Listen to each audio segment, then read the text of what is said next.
Hello students, today we are going to start our next chapter, that is surface chemistry. As the name suggests, the chemistry of surfaces means the chemistry which relates to the phenomena that takes place on the surface is known as surface chemistry. So, surface chemistry, what do you understand by that? Surface chemistry deals with the study of what? Physical and chemical phenomena occurring at the boundary of separating two bulk phases. अब इस चीज़ को आप ऐसे समझें भाई, अगर मैं किसी बोर्ड पे राइट डाउन कर रहा हूँ विद चॉक और with ink, okay, so the sticking of ink, the ink can stick on the board, that is included the chemistry of surface. The adsorption of ink particle on the board is related to surface chemistry, in which we include different surfaces. Understood? Means what? अब interface क्या होता है? When the two surfaces are there, the two surfaces meet each other. That particular surface which meet two different surfaces is known as interface. Okay. Now what do you understand by bulk phase? Bulk phase मतलब भाई जिसमें हम बात करते हैं center or in between the solution or inside of that particular phase is including bulk phases. Bulk phases pure compounds भी हो सकते हैं और solution भी हो सकते हैं. The bulk phases may be solid, liquid, solid gas and solid vacuum और liquid gas. सॉलिड और लिक्विड को मिला दो भाई, जैसे हमने पानी को ग्लास में डाला, वो जो पानी का सरफेस है ग्लास सरफेस को टच कर रहा है, दैट इज मेकिंग इंटरफेस. और सरफेस और इंटरफेस की जो केमिस्ट्री है, जो फिजिकल और केमिकल फिनोमिना है, उसको हम सरफेस केमिस्ट्री बोलते हैं. अब सॉलिड और गैस भी हमारा बल्क फेजेस और इंटरफेस बनाता है, सॉलिड और वैक्यूम भी और लिक्विड और गैस भी. Let us consider a very simple example, that is a dirty shirt. The sticking of greasy particle or simply the curry, veg curry, or simply the sticking of turmeric powder on shirt. These includes the surface of fabric and the study of phenomena occurring at the interface between. Interface क्या होगा भाई? Fabric और dirt के बीच का जो हिस्सा है उसे हम इंटरफेस बोलेंगे. So the chemistry of surface and interfaces is known as surface chemistry. Next is what is adsorption and absorption. What is the difference? अभी मैंने एक एग्जाम्पल बताया. That example is when we are writing on a board, the ink gets stick on that particular board is the phenomena which is known as adsorption. Okay, and apart from this we are discussing about dirt on a shirt. The dirt on the surface of the shirt is due to what? Due to adsorption. And now we will consider that if we put that shirt inside of a soap solution, हमने किसी साबुन के solution में या फिर detergent solution में उस particular shirt को डाला. The soap solution is absorbed by the fabric. Means when we talk of something going inside of a material we are using, that is absorption.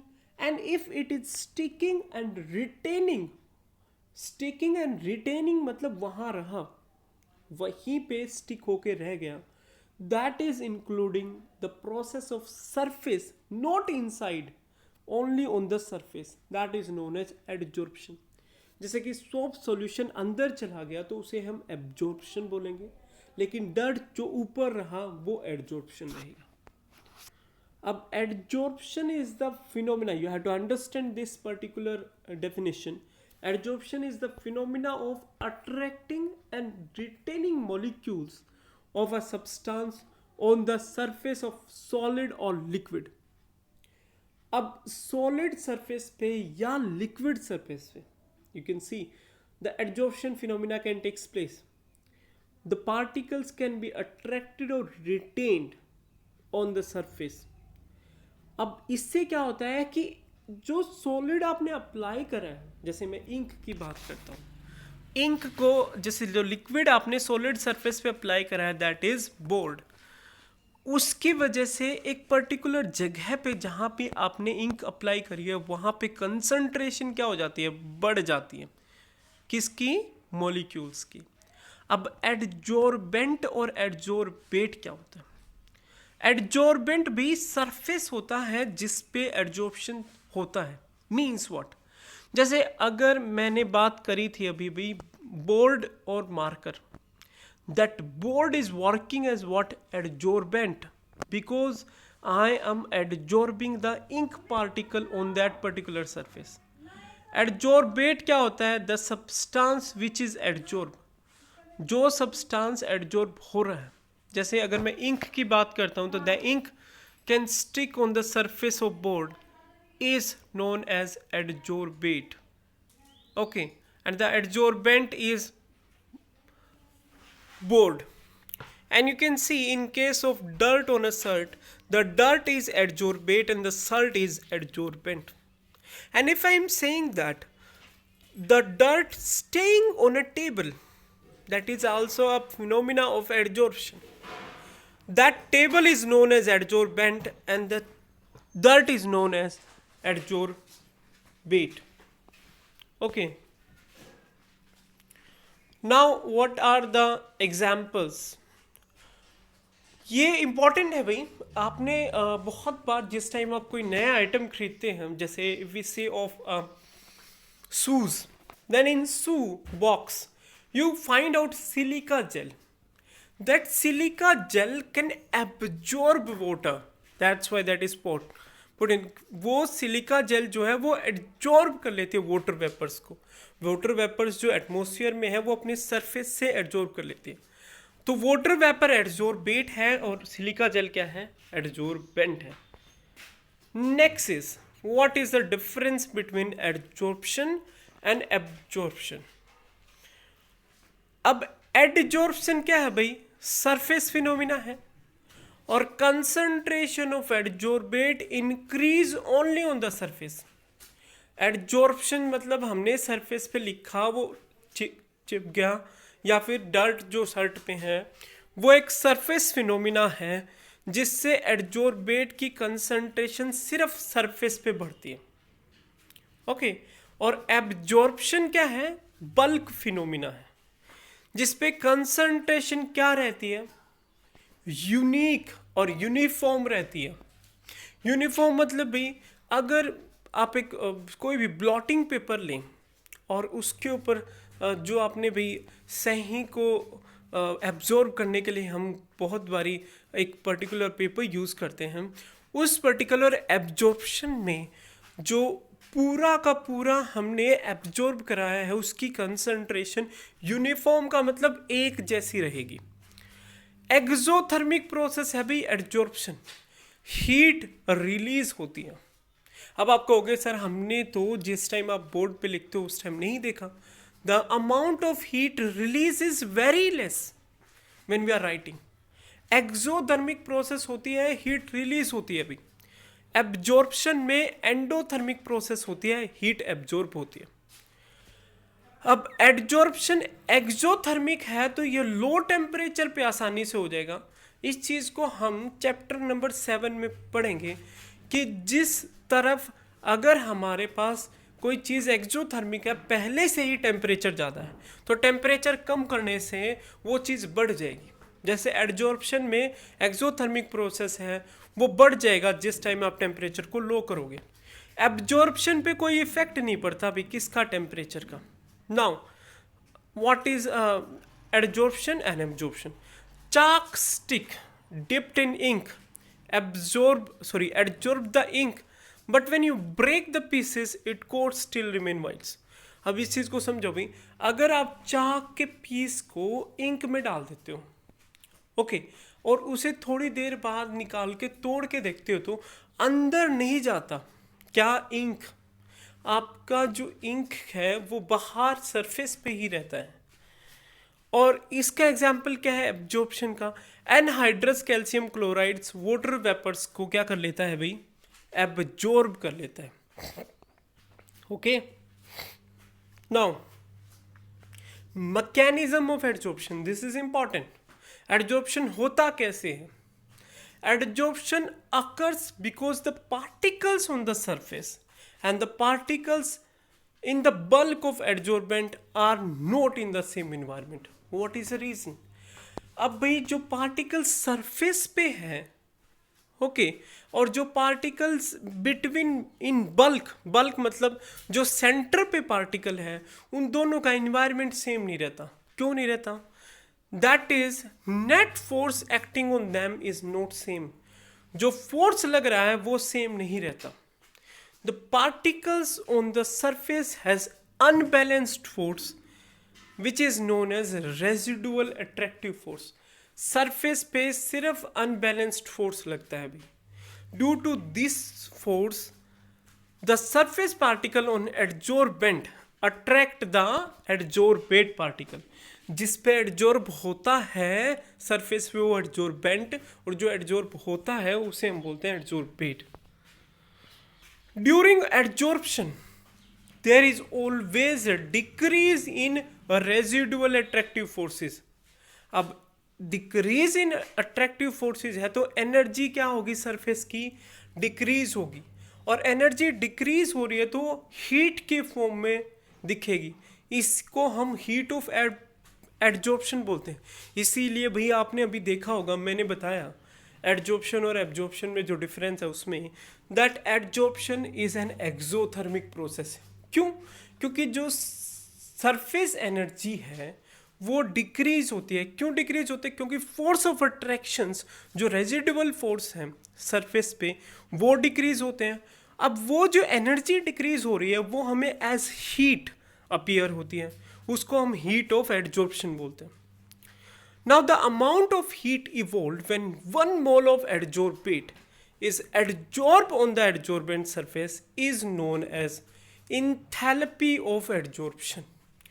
जितना अमाउंट हीट रिलीज होती है जिस time आपके पास 1 मोल adsorbate जो adsorb हो रहा है वो एडजोर्बेंट सरफेस पे एडजोर्ब होता है, तो उसे हम इंथैल्पी ऑफ एडजॉर्प्शन बोलते हैं. एडजॉर्प्शन हमेशा एक्सोथर्मिक प्रोसेस होती है, और इंथैल्पी क्या रहती है? डेल्टा एच हमेशा नेगेटिव रहती है अभी.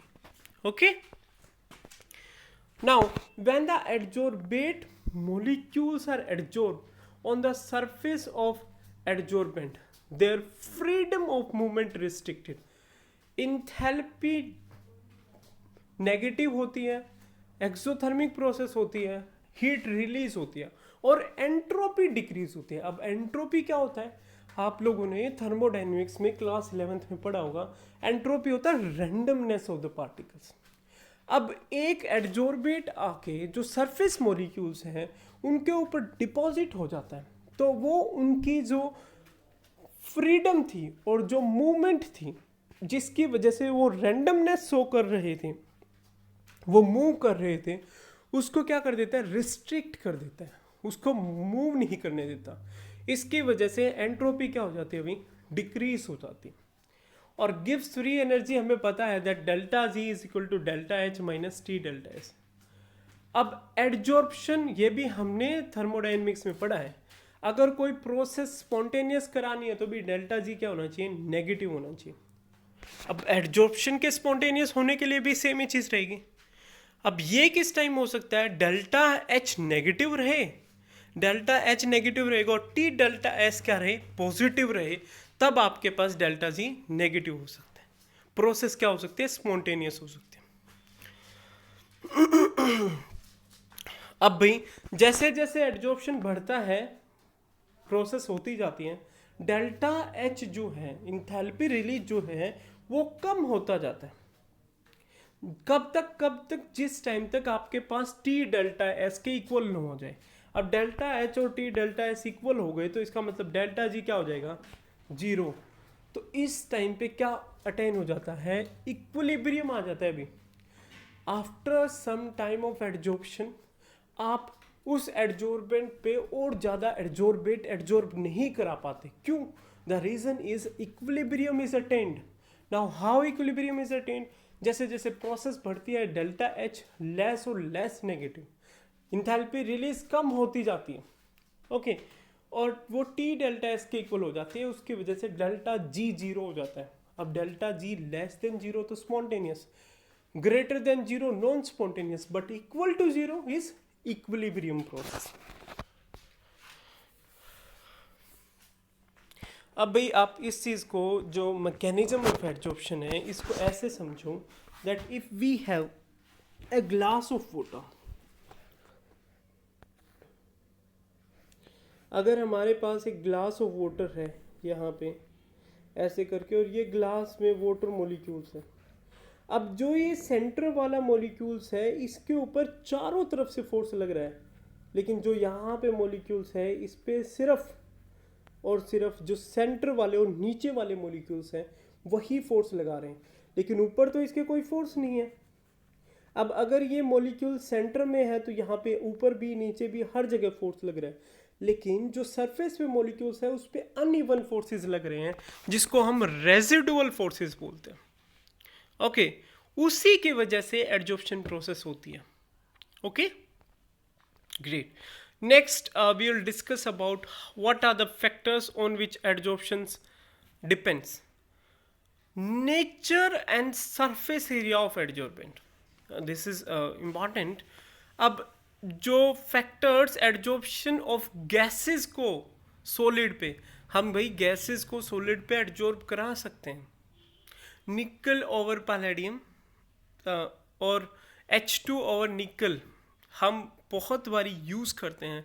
जिस टाइम हम हायर क्लासेस में केमिकल रिएक्शंस में ऑर्गेनिक रिएक्शंस के बारे में पढ़ेंगे, ऑक्सीडेशन रिएक्शंस के बारे में पढ़ेंगे, देन वी विल नो कि गैसेस को सॉलिड पे एड्जॉर्ब कराना होता है। Now what is the nature and surface area of adsorbent? The same gas is adsorb by different solids at different extent. मतलब एड्जॉर्बेंट भाई अलग अलग है ना, तो अलग अलग क्वांटिटी में गैस एड्जॉर्ब होती है, अगर टेम्परेचर सेम है तब भी। Greater the surface area greater is the volume of gas adsorb. जितना ज़्यादा सरफेस एरिया रहेगा उतनी ही गैस की वॉल्यूम जो है वो ज़्यादा एड्जॉर्ब होगी। सरफेस एरिया किसका भाई? सरफेस एरिया सॉलिड का। इसीलिए मैंने आप लोगों को पहले भी बताया है कि अगर आपके पास एक वुड का टुकड़ा, एक लकड़ी का टुकड़ा है इकट्ठा, और अगर आप उसे अलग अलग पीसेस में तोड़ देते हो तो उसे जलाना आसान है as compare to single wood block. The reason is आप उसका सरफेस एरिया इंक्रीज कर रहे हो। ऐसे ही अगर आप किसी भी पर्टिकुलर सॉलिड को जिस पे आप गैस को एड्जॉर्ब कराना चाहते हो उसे ग्राइंड कर देते हो तो उसका सरफेस एरिया बढ़ जाता है। अब सरफेस एरिया बढ़ जाता है तो गैसेस ज़्यादा एड्जॉर्ब होंगी क्योंकि उन्हें ज़्यादा सरफेस मिल रहा है एड्जॉर्ब होने के लिए। अब सेकेंड जो पॉइंट है वो है nature of gas being adsorb. Different gases are adsorb to different extent even for a same solid। अलग अलग गैसेस अलग अलग एक्सटेंट्स पे एड्जॉर्ब होती हैं अगर सॉलिड सेम है तब भी। Critical temperature of a gas increases, it's easy to liquefy and it's more readily adsorb. जितना ज़्यादा, ये इंपॉर्टेंट है भाई, ये बहुत बारी पूछा जाता है कि which out of the following gas adsorb more and why. The reason is critical temperature. और क्रिटिकल टेम्परेचर भाई आप लोगों ने जिस टाइम फिफ्थ चैप्टर, मेरे ख्याल से चैप्टर में स्टेट्स ऑफ मैटर्स में पढ़ा होगा, okay, of +1 class. Critical temperature of a gas increases. जितना ज़्यादा टेम्परेचर बढ़ता है क्रिटिकल, उतना ही ईजिली गैस लिक्विफाई होती है और उतना ही ईजिली वो एड्जॉर्ब होती है। रीजन, अब इस बात का रीजन क्या है, ये भी बहुत बार पूछ लेता है। Explain why the trend of this particular gases to adsorb on a solid is like that. Critical temperature ज़्यादा होता है तो गैस को लिक्विफाई करना ईजी होता है। क्यों? क्योंकि इंटरमोलिकुलर फोर्सेस जो है गैस में भाई वो बढ़ जाते हैं। For such a gas the intermolecular force of attraction are greater on the surface of adsorbent also, so adsorption is more. जितना ज़्यादा एडजॉर्बेंट के साथ एडजॉर्बेंट के फोर्स ऑफ अट्रैक्शन बढ़ेंगे उतना ईजिली एडजॉर्प्शन होगा। क्रिटिकल टेम्परेचर बढ़ने से गैस के क्या हो जाता है, लिक्विफाई करना गैस को ईजी हो जाता है। अब लिक्विफाई करने का मतलब है कि गैसेस के इंटरमोलिकुलर फोर्सेस बढ़ जाते हैं। अब टेम्परेचर बढ़ाने से एडजॉर्प्शन कम होता है, या टेम्परेचर बढ़ाने से एडजॉर्प्शन कम होता है। क्यों? क्योंकि एडजॉर्प्शन एक्सोथर्मिक प्रोसेस है अभी। प्रेशर, अब टेम्परेचर कांस्टेंट है और एडजॉर्प्शन ऑफ गैस, अगर आप प्रेशर अप्लाई कर रहे हो भाई किसी पर्टिकुलर गैस पे, तो जितना पहले एडजॉर्ब हो रहा था उससे ज़्यादा एडजॉर्ब होगा। ओके, अब एक्टिवेशन, एक्टिवेशन कैसे किया जाता है? एक्टिवेशन सॉलिड एडजॉर्बेंट का, हमें आपने सुना होगा एक्टिवेटेड चारकोल।